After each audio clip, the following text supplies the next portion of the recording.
Hey there, this is your boy BC. Welcome back to Based LDS.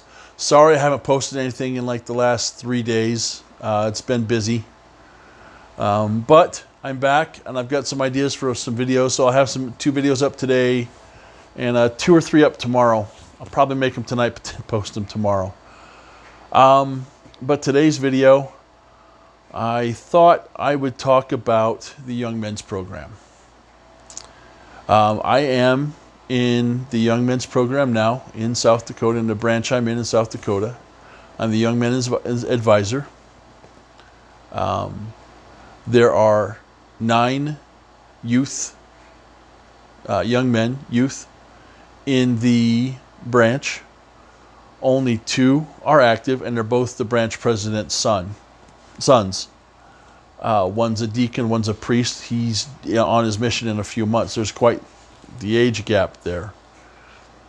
And trying to get these other young men out is difficult because in most cases they're an hour away from church, and getting their parents to come out is challenging.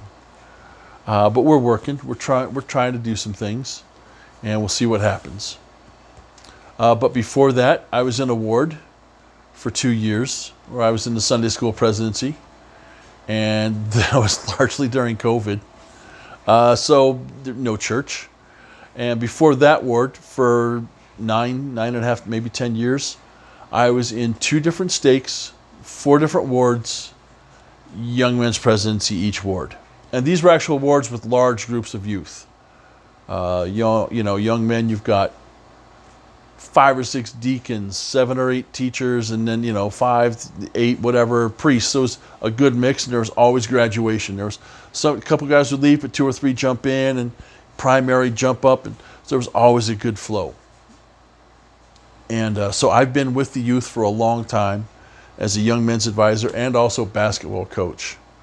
So that's, and I think I keep getting called to this because I am still a 19-year-old boy at heart. I think somehow I was emotionally stunted in my growth in the military, and I have stayed kind of this child. And my wife likes that at times. At other times, I can see her just wonder what she got into for marrying me. And honey, I'm sorry. Maybe one day I'll grow up. Probably not likely. But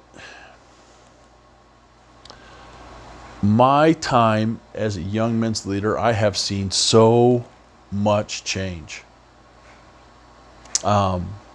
Definitely out of the church, right? We should all be seeing that. But also in the church, and not for the good. Not for the good. And that breaks my heart. Because youth today need help more than ever before. Because the pressures of the world are more hyped and tremendous than I think they've ever been. When I was a young man, I did not go to church often. I probably went more than I think I did, because I know I can remember being there, but I know I went for basketball season. I was probably there the occasional other odd time when my parents would not let me stay home, and they could drag me to church against my will. But I do remember there were certain things about the Young Men's Program that have stuck with me for my whole life. One of those, Pioneer Trek. I cannot speak highly enough of the Pioneer Trek. Of getting out there, getting dirty, pushing carts. And even when I was in the military and I was not the best person,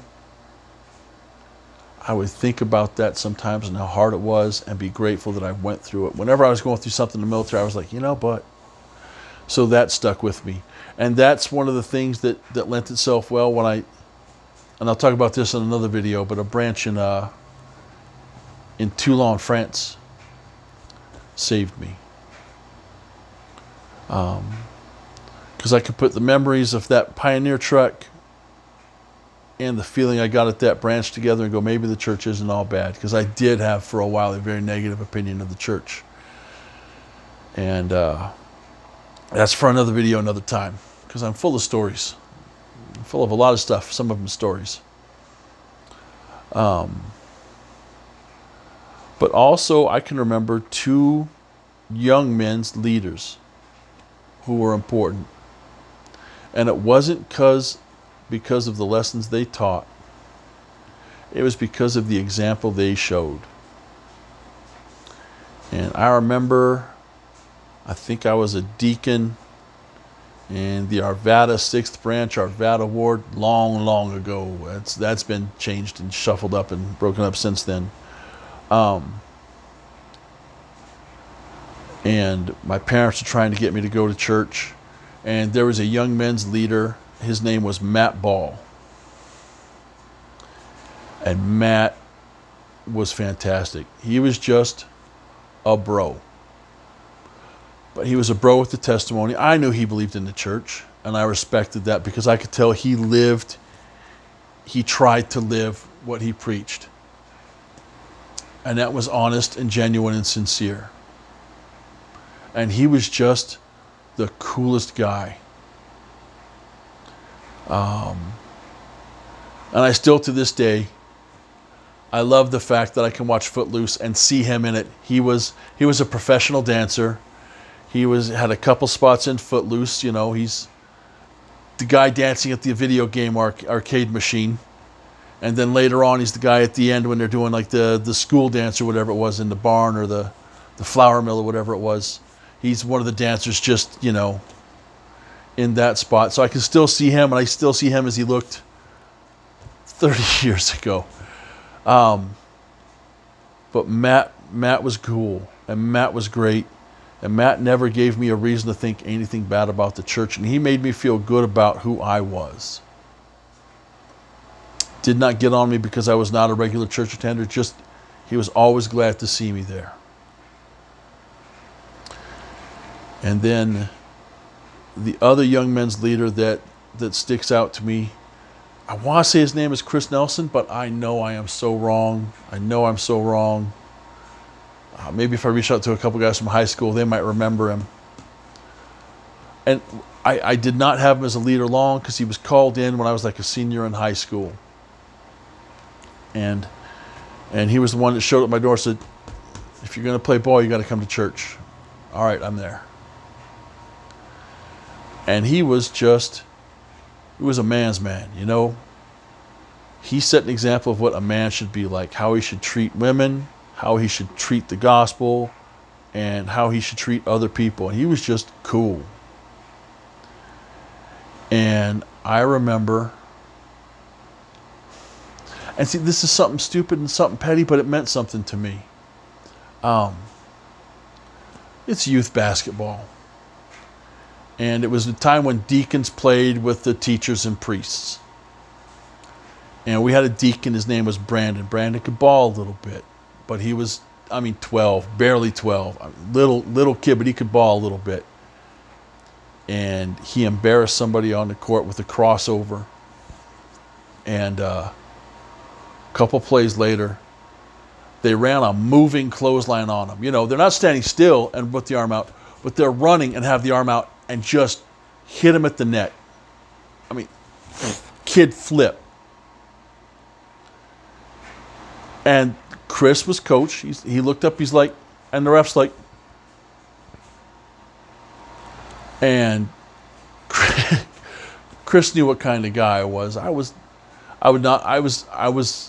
an in-shape kid. I played ball, I lifted weights, played all the sports. And Chris looked at me, he goes, Cartwright, come here.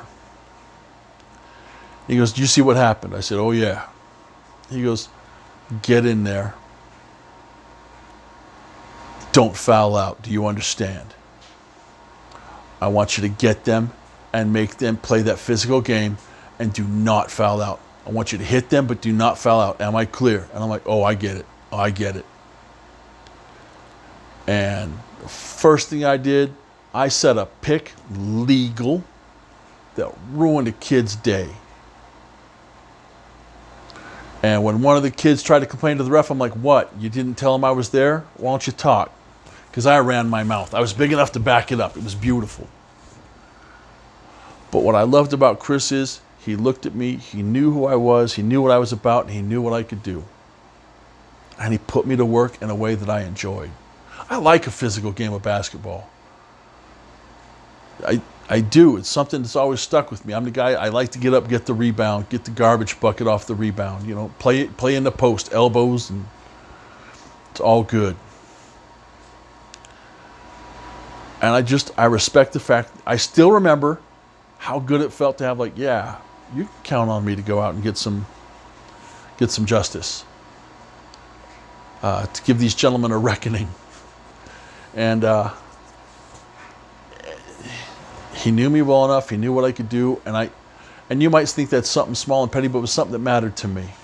Somebody saw me and knew what I was worth and knew what I could do, and he put me to use in a way that I enjoyed.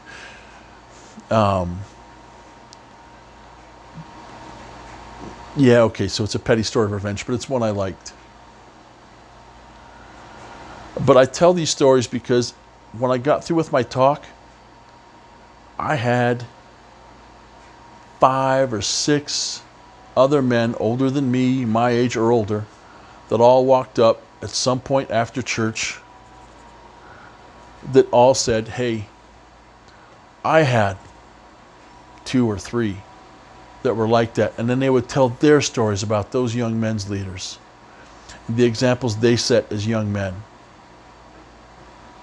And I told these stories because I needed to point out to them that the young men needed their examples, that they need their stories.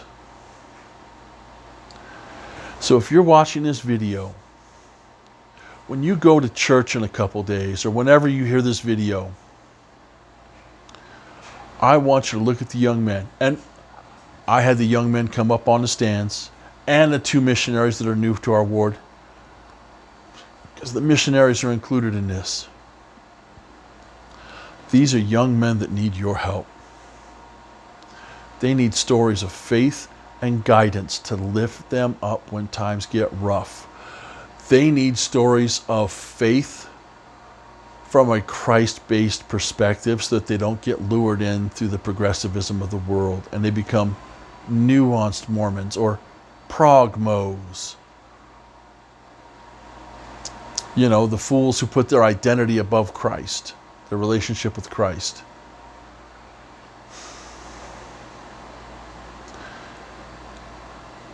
I hear out there on YouTube and some of these other places, people complaining about young women getting the attention and Relief Society getting the attention and the church focusing so much on Relief Society, and I get it. I kind of feel those complaints too, because I can watch a general conference and I will hear a speaker talk about how brilliant and strong the women of the church are and how they stand up and their examples and their leaders and then 2, 3 talks to the next session. Men need to repent. You're not doing enough. You're not good enough. And I'm not going to say we don't need the call to repent as men. We do. We all need to lengthen our stride. We all need to lift a heavier burden, because when we all lift, the burden's lighter.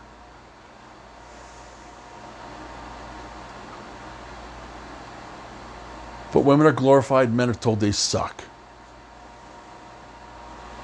Generally, that's my feeling. Now, I'm not correct on that, and I don't think that the message is, men, you suck. But when they speak directly to men, it is, men, you're not doing enough. Women, you're glorious. You go, queen, slay. And I get that because there is this voice out there in the world, and the church is trying to reassure women of who they are, but they're doing it at the cost and detriment of men, I think. And I hear people on the interwebs talking about how, and these are the faithful people, that resources and time and messages are being devoted to women, and there's not enough manuals or not enough this or that. And And to that, I got to kind of call horse pucky. Because, brethren, you are in charge of a certain set of young men. And you've been a young man. And a lot of the challenges that face young men now faced us then. Dating, confidence on a date, asking a girl out, how to treat them, what not to do on a date, drawing boundaries to preserve some chastity. It's preparing for a mission. It's the same thing. It's just young men get distracted more because of the social media, the TikToks and the cars and the OnlyFans and the Instagrams and the Snapchats and they're losing their way. And they need men to stand up. And I don't think men, we need manuals. I think men, we need to remember what we needed as young men, and then we need to go out and apply and do those principles and those things that either we got or we wish we had gotten.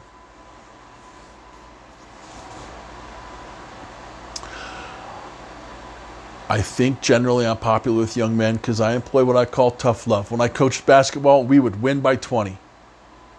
And immediately after the game, I'd have them running laps for letting up on defense, for losing their focus, for losing their discipline. And the whole time, it wasn't that they won by 20, that they should have blown out the other team more, but that they quit working. Because I would definitely pull the starters, reduce their time, put out the secondary squad, third string, play them more to let the other team get it, to let the other team stay with it. But they'd get to goofing and clowning, and then they get to kind of humiliating the other team. And that's not how you go about life, and that's not how you play sports. But sports is a microcosm of life because you play within a certain set of rules. You have competition, but you also have cooperation. You know the rules. You know your job. You go out, you do it, you become competent at it. Maybe you become super competent and excellent. And then you help somebody else lift their game. It's a microcosm of life. That's what we should be doing as men. We should be showing these young men how to be men, not just men, but men of faith, and how to be disciples of Christ, because the young women need us. The young women need us to teach the young men how to become men. Because when you look at the statistics of people leaving the church, 18 to 30 is a gigantic number right now. You don't get solid numbers because the church doesn't release a lot, but sometimes you hear like 50%.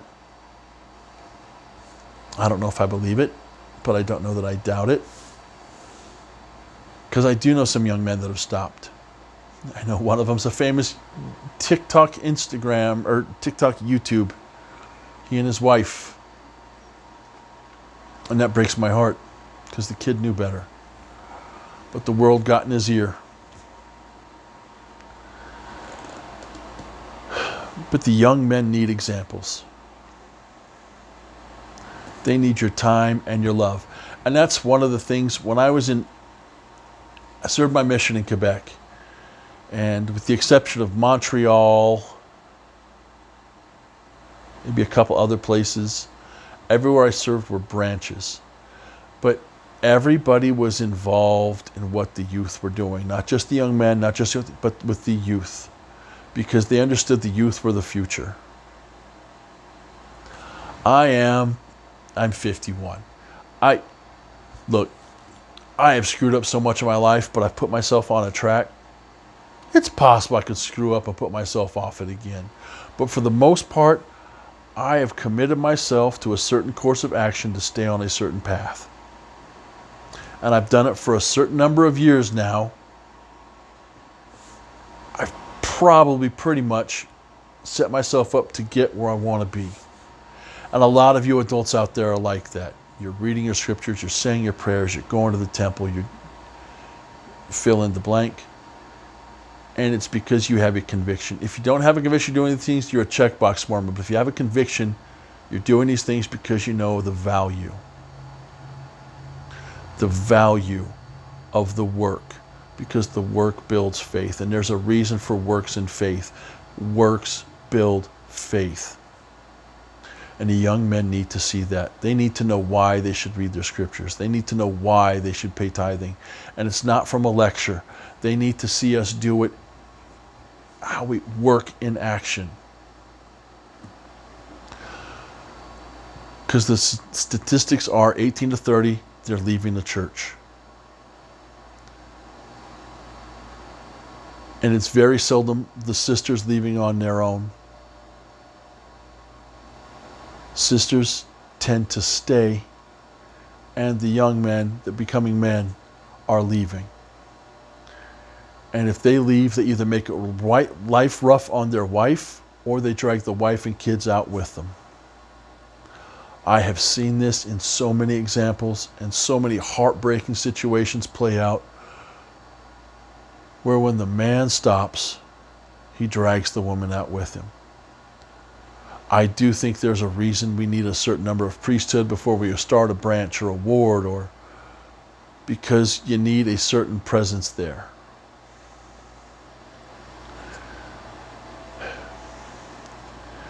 And this is where I might light my channel on fire by saying something controversial, and I'm okay with that.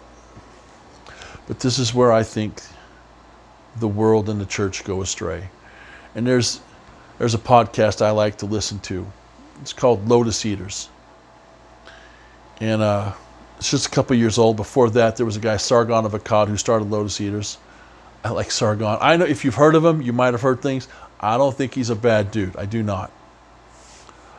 But every now and then they air an episode, women most affected, women most affected. And I'm going to give you some examples. And this is where the world and the church is going wrong, I think. To a degree, the church, not completely. And this is why I think identity politics is bad. Is they'll say, here's the current homeless population. 1 out of 3 women are homeless. What can we do for women? How do we help women?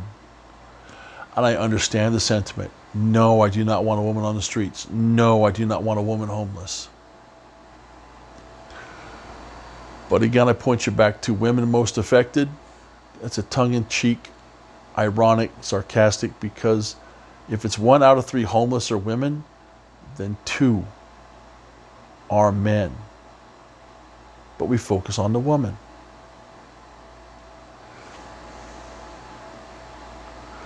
Oh, attempted suicides. Women are attempting suicide in record numbers. They're self-harming, and the depression and they are. That is statistically true.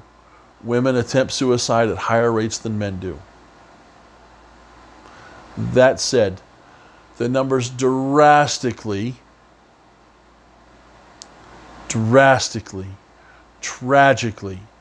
state that men actually complete the act of suicide more than women do.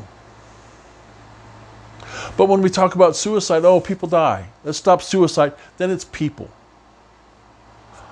It's not a man's issue then. It's a we must stop suicide issue. And I think men are being left behind by the world. And I don't think the church does enough to address it. But that said, I don't know that the church should be. I think this should be handled in the local units and wards and stakes.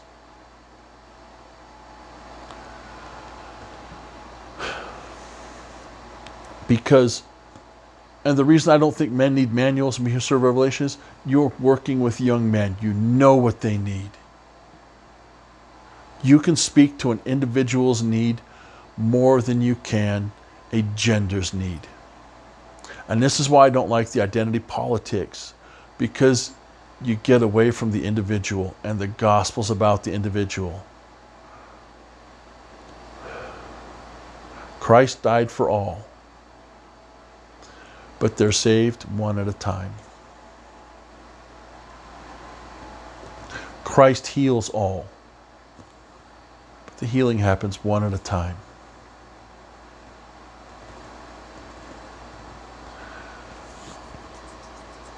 This is just my plea for you young men's leaders, those of you that are parents or grandparents, especially grandparents. The young men need to hear from you. They need to know why tradition matters. They need to know why the church matters. They need to know why the voice of the world should be drowned out, and they need to listen more closely to the voice of Christ. And isn't that the struggle? And see, that's why the branch president has me work with his young men almost exclusively. Not completely. But he's their dad. And you young men, you know how it was. Man, your dad's on your back, your dad's on your case, nothing's good enough, nothing. But when somebody else that you respect is in your ear, you listen. Even if it's the exact same, man. I had a father come up to me a few months ago. His son had just gotten out of young men's in this branch. And he's just like, man, thank you so much. My son listens to you. You tell him everything that I tell him. But for some reason, when you say it, it sticks. And it's because I get it. My father was in the young men's when I was a youth. He was in charge of scouting, and he did basketball. And, oh, man, I was at home. I knew my dad wasn't perfect. I knew he was. And if my dad started me on the basketball team as a deacon. And at the time, I'm like, well, it's just because I'm his son. I was probably one of the better players on the team, honestly, even as a deacon. Because it was my dad, though, I kind of dismissed a lot of what he had to say. And that was a tragic mistake, but that's what we do, right? My dad doesn't understand me. My mom doesn't get it. They don't know what I'm going through. Wait, but this guy here, same age or a little older, he's got his life together. He's got to be, because you don't see, you don't know, and you're less likely to judge and pass off the good advice.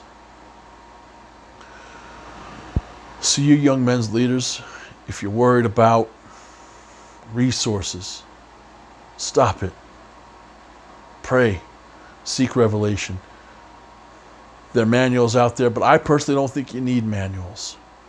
I think you need to know these young boys, and I think you need to minister to them. And that's hard, and it's painstaking, and it requires faith in God, and it requires being willing to follow the Spirit. But the boys need it.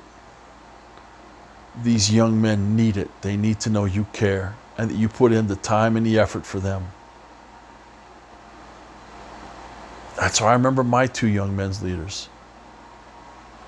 That's why I feel guilty for dismissing my dad, because these other boys sure looked up to him. Boy, did they love him.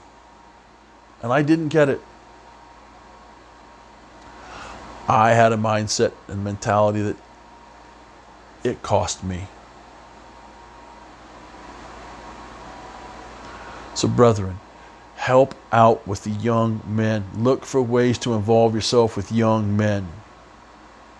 Look for ways to involve yourselves with young women. Set an example of what a man should be for these young women. Because they need it. Because they're going to marry some guy someday. And you want to make sure that they look for something proper and respectable and not what the world tells them to look for. Because the world's coming to tear us down. They do not care for the family. They do not.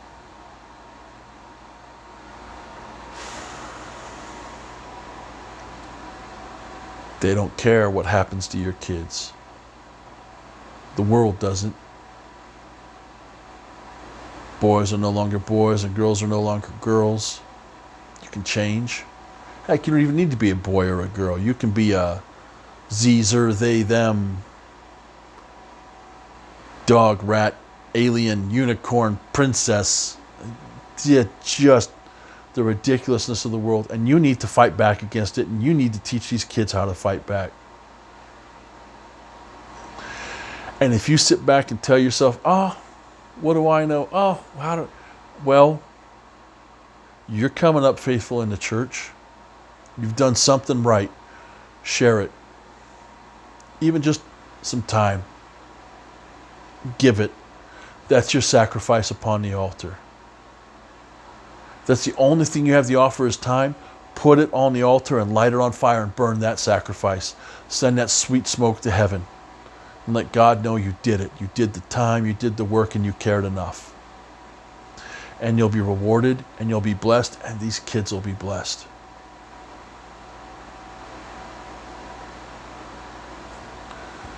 Oh, if I go more, I'll just ramble. I might be rambling already. But I love you. I hope you liked what you saw and heard. Hey, if you thought this matters, you should give a like. Follow me, subscribe. And comment back. Let me know where I'm wrong or share your stories. I need it. We need it. We need to exchange ideas and build the faith of our youth and each other. That's all for now. Thank you. Have a good night. Peace out.